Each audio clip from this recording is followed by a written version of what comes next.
सुन लिया ना तुम्हारे बाप ने जो भी कहा है।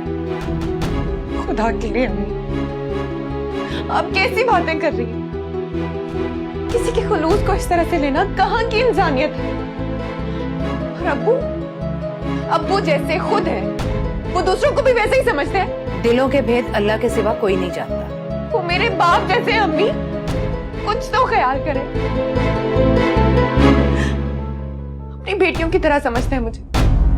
अम्मी आप तो मेरी बात पे यकीन करें, अपनी अब्बू की बातों पे यकीन कर रही हैं।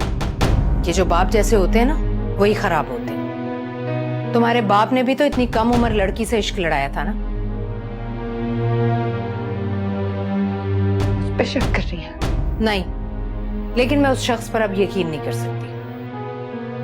वैसे भी तुम्हारी क्या मजबूरी है कि तुम वहां जाओ? समरा ने अगर तुमसे मिलना होगा ना, यहीं आकर तुमसे मिल लिया करेगी। और देखो बेटा, लोगों को, जमाने को अपनी तरफ उंगली उठाने का मौका नहीं देना चाहिए।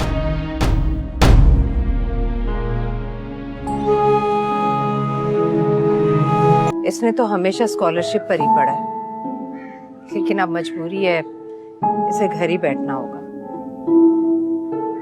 वैसे हमारा ये बिल्कुल ठीक कह रहे हैं।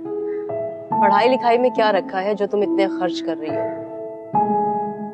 अरे कोई हुनर सिखाओ, काम आएगा इसके। तुम्हारे दो बेटे हैं, उनका ख्याल करो, वही काम आएंगे तुम्हारे।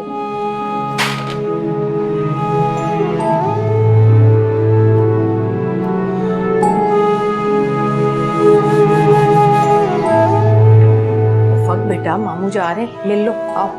मामू और मुमानी को जरूरत क्या है हमारे घर के मामलात में इंटरफेयर करने की? उन्होंने कैसे कह दिया कि मैं घर रहूं, सिलाई कढ़ाई सीखूं?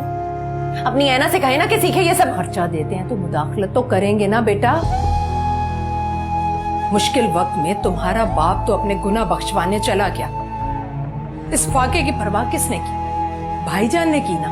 परवाह की नहीं अम्मी, करवाई है आपने। उनसे जाकर भीख मांगी है। और सब बोलो। देखो बेटा, आजकल के दौर में कोई इतना भी कर देना तो बहुत होता है। और ये हुकूक और फराइज का सबक अपने बाप को पढ़ाना, जिसकी वजह से हमारी ये हालत हुई और हम इस नौबत तक आए। बस करें अम्मी, क्या हो गया आपकी सोच को? हर वक्त एक ही तरह से क्यों सोचती रहती हैं? और इतना बोलो, मैं कह रही हूं।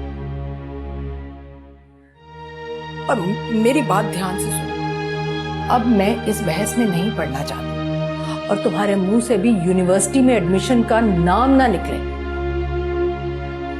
क्योंकि मेरे पास नहीं है इतना पैसा तुम पर खर्च करने के लिए।